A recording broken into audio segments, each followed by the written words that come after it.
Hi, everyone. My name is Whitney Seek, and I'm Senior Director of Enablement at Outreach. I run Enablement Enthusiasts as a pandemic passion project. The Specialist Series is a limited web series designed to shine a light on specialist roles within the enablement community. For a long time, the Sales Enablement Manager role has stolen the spotlight. But as sales has evolved, so has the enablement function.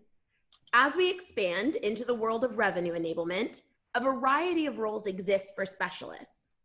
Today, our focus is on customer success enablement. So I've brought together 4 talented leaders from coast to coast to talk about what it means at their organizations. So let's go ahead and meet the crew. Melina, will you kick us off with a brief introduction? Of course. Thanks, Whitney. And hi, everyone. My name is Melina. I'm based in New York City. I'm the Global Enablement Manager for Sailthru, which is an email service provider. And then in terms of the customer success team, we have about 15 to 20 reps globally. So they sit in New York, Los Angeles, San Francisco, and London. And I help to support all those folks along with our sales team and then also lead our customer enablement. Thanks. Lauren, how about you go next? Yeah, perfect. Hi, Lauren O'Gorman. I am based out of Seattle, Washington. I am the senior manager of the PMO for our customer excellence organization, which includes customer success, support, and services at Smartsheet, and we are a collaborative work management platform. We have a small but mighty team right now. We're working on building it out. So we're about 8 or 9 folks, and we are supporting an organization of about 400. Awesome.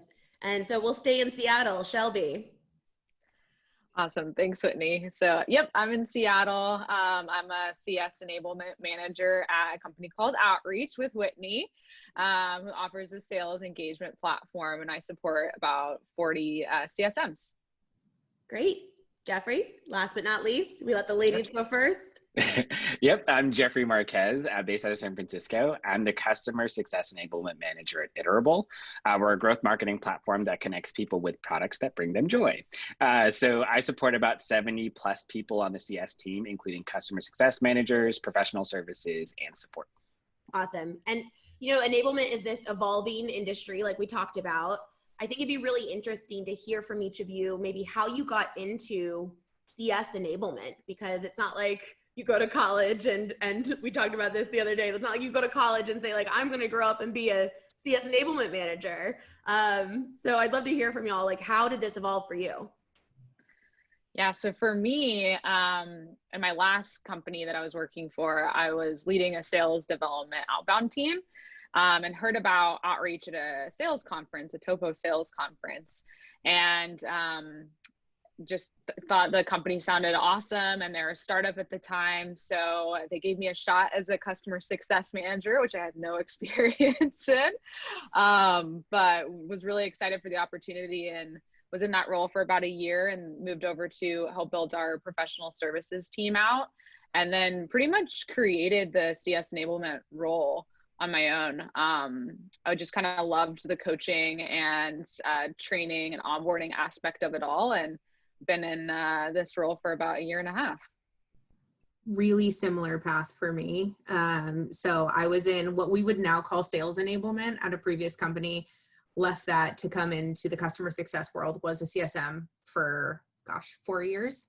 And then was tapped to build out our first enablement role and then grow that into becoming a team for customer success, and then scaling it again in the last couple of weeks out to the full PMO function. So super similar path there. Yeah, I feel like it's just kind of a common thing that you just fall into it. So at my last company, I originally got hired on to be a customer success manager, but my manager figured out that I lit up when I was working with a lot of the new hires. We were kind of growing pretty rapidly. And so there was a lot of people coming in that needed someone to help them through it. So started off kind of as a mentor, and then just kind of continued to formalize the things that I was teaching folks. And so for a good chunk of the year, I was like a half CSM, half enablement role. So I had my own book of business, and I was still, responsible for all the new hires coming through the door. So eventually I continued to advocate for myself to make it a full-time job, and eventually made my way there, but pretty much kind of built the customer success enablement function at my last company. And same goes for me. I started as a customer success manager at Sailthru, and I was in that role for about 2 years. And when the opportunity came up to join the enablement team, it just seemed like a perfect fit for everything that I loved most about what I was currently doing. The opportunity to get into training and still be able to be customer facing along with being a partner for a team that I loved was just kind of a no-brainer. That makes a lot of sense. I feel like CSMs really share a lot of best practices in general. And so if you're doing that at scale with your customers, you can naturally do that internally for your team. So thanks for sharing those stories. I'd also love to hear, enablement is defined a little bit differently at every organization. You even heard when you all described your roles, even though similar titles are shared. I know, Lauren, you have a bit of a unique title now too. Congratulations on your recent promotion.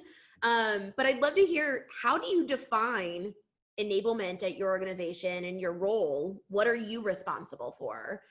So Lauren, maybe you can start us off.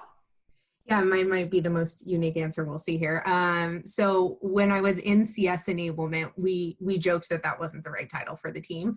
We did enablement. We onboarded the team. We trained them on our product. We made sure that they had the knowledge they needed to go do their job. But that was a part of what my team does. My team also has tackled light operations work. We do data work. So we'll do some light analysis work, make sure the team has the tools they need with the information they need to scale out. We use our platform a lot. We do a lot of drinking of our own champagne. So we build dashboards. We make sure the team has plays ready at scale to go enact with their customers. They know when to do it. We'll help work with our different product owners. So for our outreach team, we help there, and with a couple of our home built tools in Tableau as well. So our team really, we've changed the name to a PMO because that really was how we were functioning, with an enablement title on top of it. So we've pivoted there. Enablement's still the core of what we're doing, but it's a lot more to make sure really anything the team needs to be successful and get their work done, we're likely helping with it. That makes sense. Yeah. Sounds pretty similar to what we're doing over here. So I run our onboarding for our CSMs, ProServe, solutions consultants, AEs, as far as like that boot camp that they have when they first get in. And then my main focus for the ongoing enablement is on the customer success managers. But prior to our PMO team getting on board here, I was doing a lot of like the operational work. So now that we have them, it's been kind of nice. So I can focus more on the enablement side of things and the more true enablement that you'd expect. So that partnership has been pretty awesome. Yeah, and for me, I see it a little bit differently. I think when I think about our role, it's, I think a lot of it, if you talk to anyone from enablement, they focus on onboarding, but really it's like you're doing the onboarding and the ongoing enablement for the teams that you support. So a lot of it is focused on the onboarding. They definitely build and maintain that, but also just trying to strategize with the different leaders that I work with on how to up-level their current team, how to make sure that they're following the processes, following the new playbooks, using the tools that they're supposed to be using. So I see myself as kind of that sort of strategic partner and making sure that the changes that are happening within the organization, the company, that their team is enabled to do that as well. And it's similar for me as well at Sailthru. So definitely supporting the customer success team, sales team, and then customers as well. And then when we look at the whole enablement team, Sailthru is actually a part of CM Group, and there's a larger family of brands there. So we actually have a dedicated enablement point of contact for each brand. And we like to think of them as the brand ambassador for that brand that they work with. So they're really in charge with partnering closely with the brand to make sure that all the enablement initiatives that we're coming out with really align with each team's goals and also each brand kind of within that larger family. Yeah, it's hard to do a lot of that at scale. And so I feel like our tech stack is usually what we can rely on to help scale some of these. I'd love to hear, what tools do you leverage most in your enablement tech stack?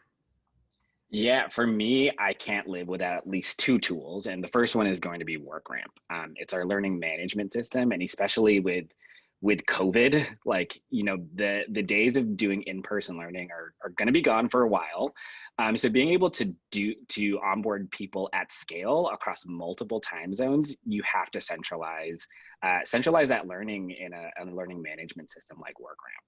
The other tool that I couldn't live without is Gong, especially, COVID again. I think that you learn a lot by seeing other people do their jobs. And I think, in a traditional sense, being able to shadow calls, sit in a conference room with one of your peers and being able to see how they run their calls, ask them questions afterwards, you can't do that anymore. You can't do it as easily. And so Gong is definitely an easy way for people to kind of like learn on the fly, be able to learn what their peers are doing, and then, ultimately be able to get coached out of Gong. So I think those are the two tools that I couldn't live without.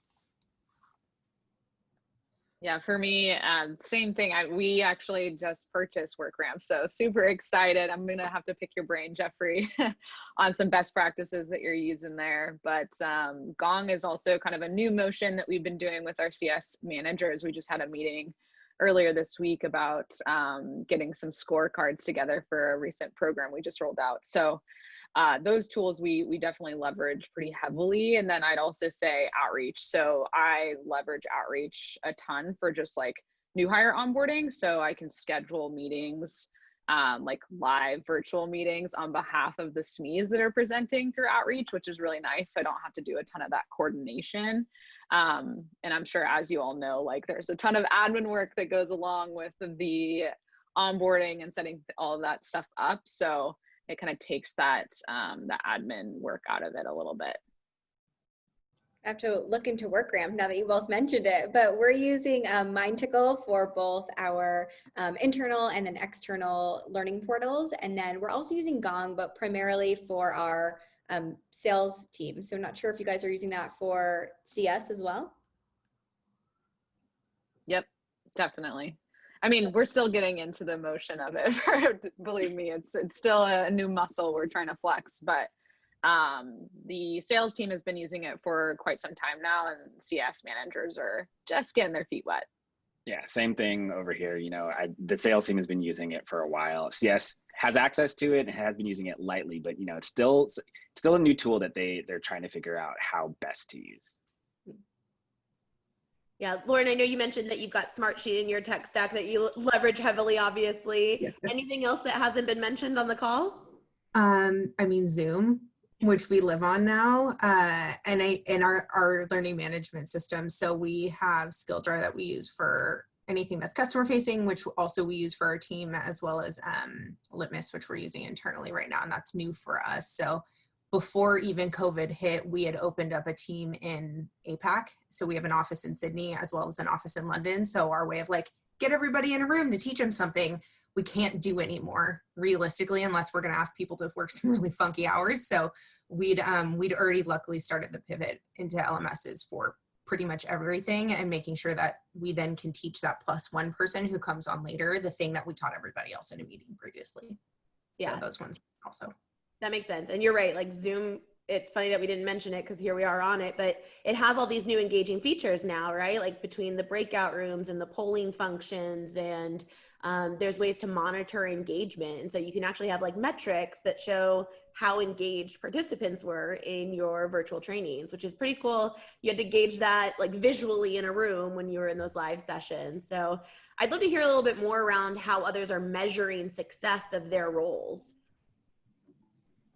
Yeah, at Sailthru, when it comes to onboarding for the CS team, what we're looking at there, things like ramp time, so time to half a book of business, time to full book of business, and then when they're able to complete their first strategic touch point with customers on their own. And we're constantly revisiting those to ensure that we're providing them with the tools that they need to feel confident partnering closely with those customers.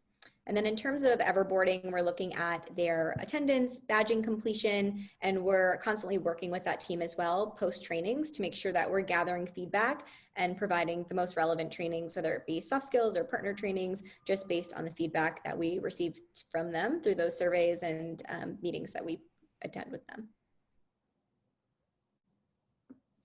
Yeah, and for me, it's a little bit less of those hard metrics and more kind of those gut feelings, like, was this digestible?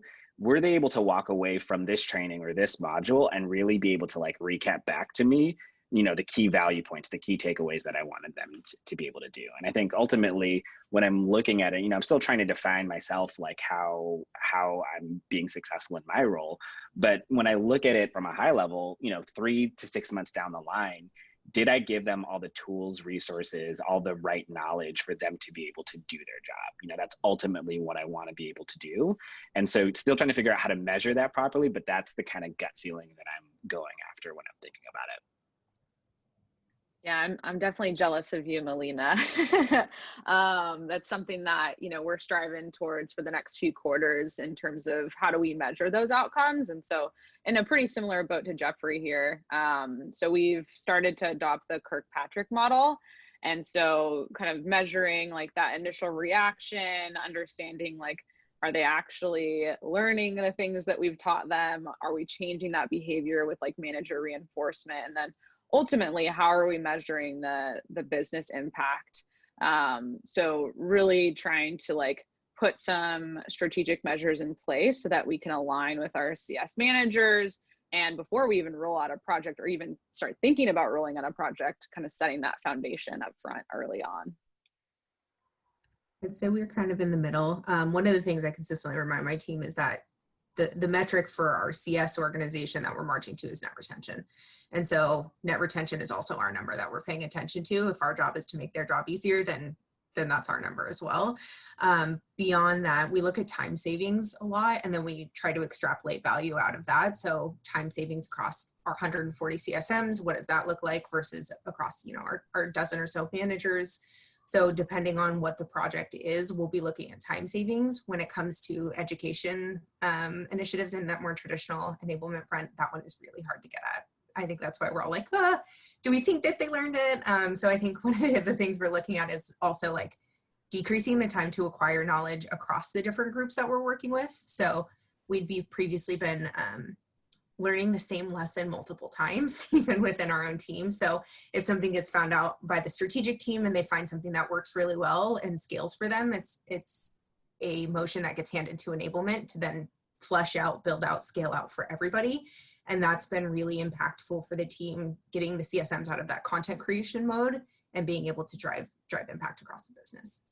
That's really interesting. How do you establish that baseline in order to evaluate the time savings? Because I think like, I know that that time studies exist. They seem like really tedious, or like you need to have like someone come and monitor. So curious to hear around how you're actually able to monitor what the baseline was so that you know that a shift was made. Sometimes it's just asking. So we recently went through an update to our Salesforce build, and, you know, asking the team how it's going, getting lots of feedback, trying to hunt out some positive feedback. And one of the things they were like, okay, well, when we go through this motion for renewals, it used to take us an hour. It's now cut down to 5 minutes, which is fantastic. Confirmed that with a couple people, ran the numbers, like, how often do we run this motion a quarter? 300 times. Well, okay, great. That's 300 hours we're saving across a quarter. That's nearly an entire person. So that savings, then we can go then and look at what, if it's, you know, from our CSMs, what else are they getting to do? And that's kind of how we're extrapolating. So it's not an exact science. We'll ask frequently, what were you spending on this? What are you spending on it now? And then kind of try to validate that across a few people in a number of different regions. That makes sense. I'd love to hear a little bit more. We've hit on it throughout a variety of these questions, but I'd love to hear how you feel CS enablement differs from our partners in sales enablement. So how do you partner with them? What's different? What's unique? What does that look like? Yeah, so that one's always a balance. I think that there's a lot of information that we can share and learn from each other. So there's work that does not need to be duplicated, but for us, the expectations of product knowledge are much, much deeper for our customer success team than our sales team. So while the sales team will get, you know, messaging and value when we're like, say, releasing a new product or an update to a feature, our CS team needs to know how to explain why it does what it does and how it works with the rest of the platform, and then why you should keep using it. And that is a 2 to 3 click down layer. So I think that we'll take some of the same information, but we have to build much deeper into it.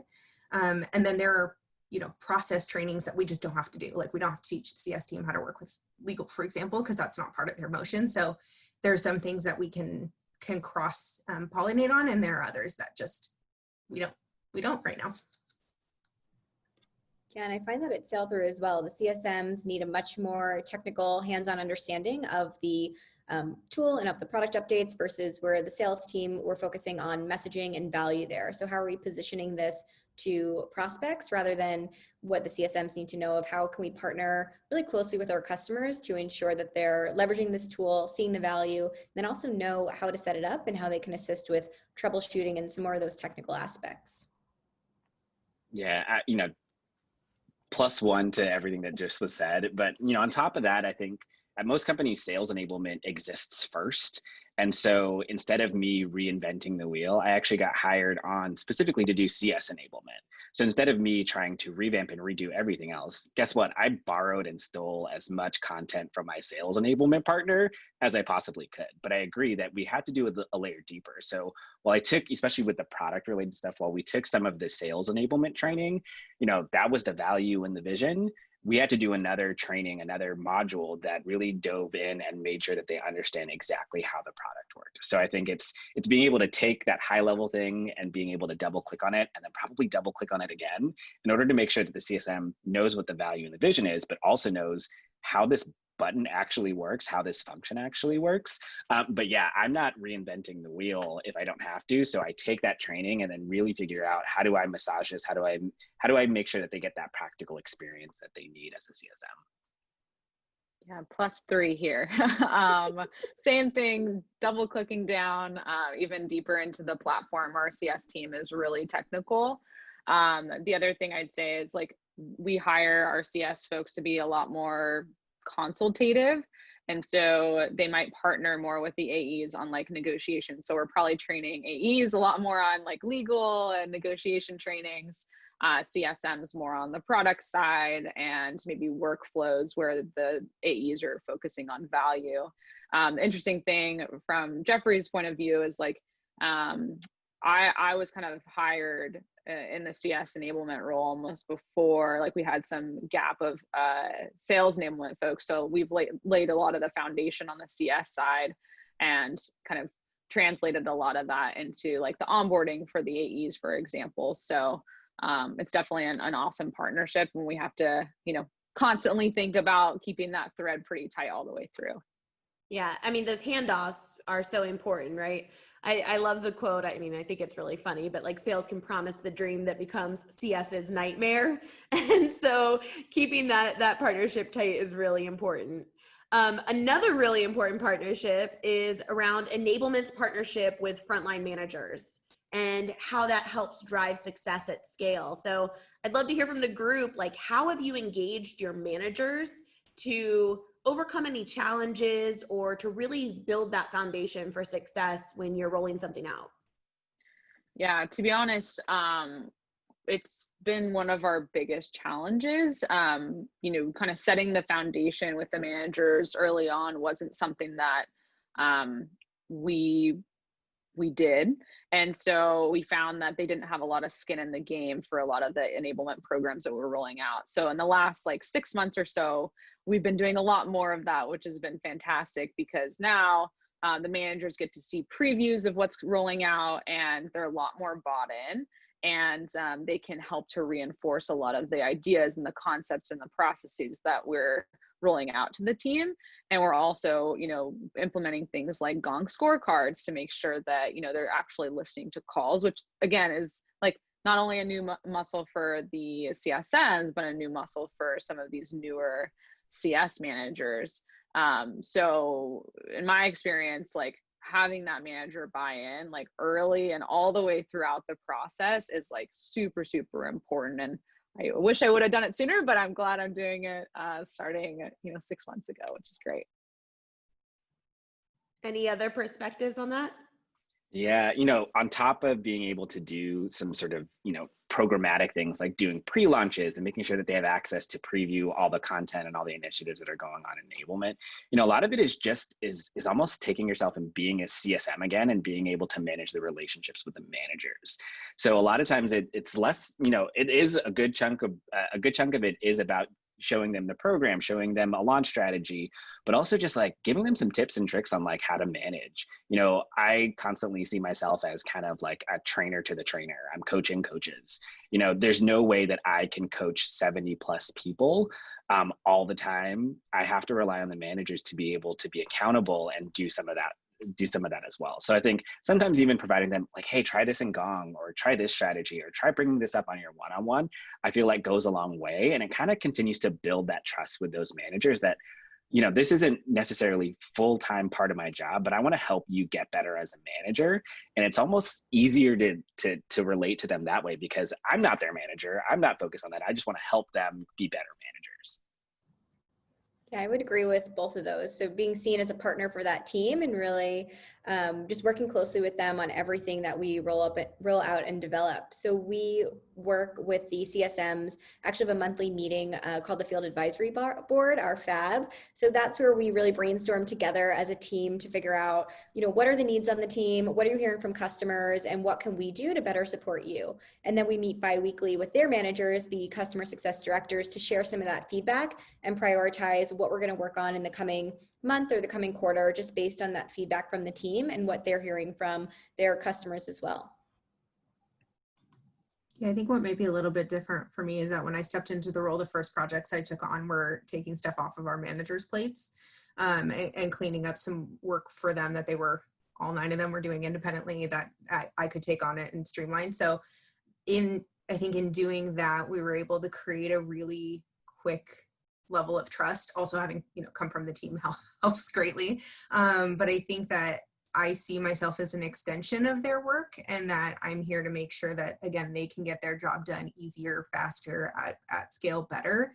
So they're an integral part of our process. They get to check our content first. A lot of our ideas for the things we build will come from them or their teams. They'll surface the really excellent work the individual contributors on our teams do. So then we can take that and make sure it's available to everyone. Yeah, it's really a team sport. I think that's the theme that I'm hearing, is like that partnership is really what sets it up for success.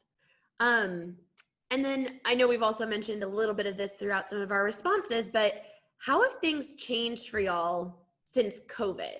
How have you had to shift gears and make learning more interactive, or this collaboration with your key partners and stakeholders more interactive? What challenges are you experiencing? How have you overcome them?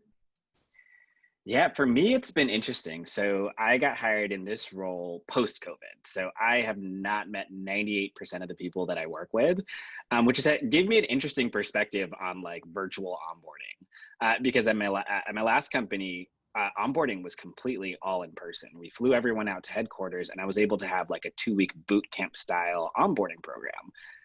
I couldn't do that physically here. So, you know, with my time here at Iterable, it's been interesting. And I think it was one thing at the beginning of COVID, and now it's a completely different thing, almost like a year with COVID, that the thing that has been kind of the most constant is that the screen fatigue is real, even as a new hire. So that is what we're kind of shifting towards. So while we do a lot of, we put most of the content in WorkRamp, we try and be really strategic with our live sessions. So, you know, a lot of times we'll have them do pre-work in WorkRamp so that they can get the basics. They know general processes, and they've played around with the product a little bit before we throw them into a live session, because we want to be really sensitive to how much time they're on Zoom versus being able to kind of go through things at their own pace. And, you know, the other thing too is because we were able to physically bring people in one place, they were all in the same time zone. And now that I'm supporting folks in London, Denver, New York, and San Francisco, guess what? I can't schedule a meeting to get all them in a room as often. So we definitely are strategic with the way that we plan our live sessions.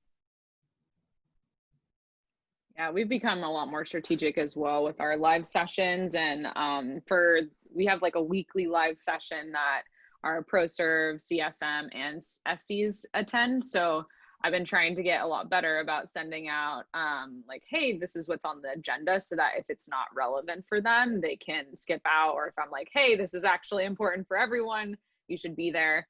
And we'll try to make things a lot more interactive. So leveraging like Zoom breakout rooms. I think we did one session with the CS team, and they were probably more excited about the Zoom breakout room functionality than what we're actually like doing in that session, but a lot more like role plays and things so they can interact with different team members, because a lot of times with COVID, like you're just like in your own team sessions or your team meetings, and you're not like with the larger team. So we've definitely tried to like break things out so you can see some new faces and you know, kind of get that camaraderie back like you would in the office. Yeah, we've done similar methods of trying to make it more interactive, especially knowing just how many Zooms everybody's on all day, all week. So we've moved towards a more hands-on workshop style of I'll write up an exercise that we'll all go through together in the test account when it comes to product training. So trying to figure out what's another way that we can really teach them the elements of the tool without adding just another webinar to the calendar that I know they already have throughout the week. So we've done some of that. Definitely polls, encourage them to unmute their lines, you know, have their cameras on, and just trying to make it as conversational as we can and ensure that they are engaging during those times as well. And I think we're a lot more thoughtful about when we need to train the team on something versus in a meeting versus what can be an email. So previously we'd be like, hey, we need to give the team information. Let's show up at their meeting. And I think that that works in person pretty well and doesn't scale to Zoom, especially globally, is like we're all talking about. So one thing that we're really cognizant of is how much we do need to be training the team, how many hours a week we're asking them to do that. So our partners in product marketing are fantastic, and they've got a 2-hour training twice a month on all of our new product releases. So we'll go through that. We give the team access to their our customer facing stuff as well that our training team has done a great job building out. And then we'll ask if they need more, but I'm not going to layer more on unless they ask for it at the moment, because I don't want to assign them yet another thing to take while they're dealing with customer meetings and their kids and their dogs and whatever else is going on. So I think being really cognizant that everybody's in a different place, and it's harder.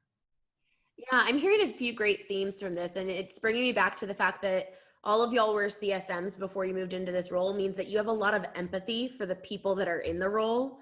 And so you can be that bridge between what leadership is trying to accomplish and push and the mechanism and the channel that it rolls out in that's going to be most effective based on the people that are actually in the role and living that life. The other side that I'm hearing is around enablement's a really big cultural champion, right? We talk a lot about engagement and trying to make things entertaining and fun. And I think that adds a lot to the culture, especially because all of us are in the tech space. So I know that that's something that's really important for employee engagement overall. All right. That is most of our conversation today, but I'd like us to leave with like sort of a round table of one final takeaway from each person. And that can be either something that you've talked about today on the call that you want to make sure that people listening in really get out of this conversation, or it could be a lesson learned throughout your career that you want to make sure that you share with other people that are in your role at other companies. So Melina, let's start with you. What's one of your key takeaways? Definitely a theme from this conversation, and also something that we say at our team at Sailthru, is partnerships over programs. So making sure that we're partnering really closely with the folks that we're creating content for, whether that be the customer success managers, sales teams, or the customers, to ensure that we're putting them at the forefront of everything that we're rolling out and that we have their buy-in throughout that process as well. Yeah, and for me, you know, I think the CSM role is such a broad category. Every company runs it a little bit differently. But if I were to boil it down to kind of like 3 main themes, is that, you know, you have to wear a bunch of different hats, but if I'm going to just pick 3 hats that you wear just for this role, is that you have to be a product expert. You know, that is kind of like the bread and butter of like being able to be that strategic partner. Second, you have to be an account manager. Like you have to be able to build those relationships, continue to be that consultant, that trusted advisor. And lastly, something I think that gets overlooked a little bit is that you have to be an active participant in the industry that you are working in. You know, you can't be a strategic consultant. You can't be a trusted advisor if you don't know what's trending, what's happening in the industry, so that you're making recommendations that make sense in the context of the industry and with the product that you're servicing. So if I were to put 3 hats on the table, those are the 3 hats. And if you can wear those 3 hats really well, then you can be a great CSM. I think for me, kind of just a learning lesson is manager buy-in. Manager buy-in, get it early, have it often, reinforce those behaviors. Make sure you're sharing things beforehand with your managers so that they know that this is coming down the pipeline, and that this is something that we expect them to kind of reinforce in their team meetings and kind of continue that train the trainer aspects like Jeffrey was talking about before. I love that. So manager buy-in for me is definitely most important. All right, Lauren, take us home. Oh man, this one isn't as motivating as I always think it might be, but one of the things I remind my team is that, and I've read this when I was studying setting goals and creating habits, is that we don't rise to our goals, we fall to our systems. And so make sure the systems we're putting in place are there to catch the team when things get hard, to make it easy for them to go do what they need to do. So I think that takes a lot of different aspects, but between watching your systems, making sure they're easy, super simple, easy, and then creating a lot of buy-in and making sure you have strong relationships with your team. I think those are the two really key things to driving success. Awesome advice. Thank you everyone so much for your perspective. And to those of you watching or listening in, if you're interested in connecting with our panelists, you can connect with them on LinkedIn, and stay tuned for the next specialist series. We are going to keep exploring additional roles like content managers, onboarding managers, methodology owners, manager enablement, enablement analysts, SDR enablement, like you name it. There's so much to learn from each other to help mature the enablement space. And so I look forward to seeing you again soon.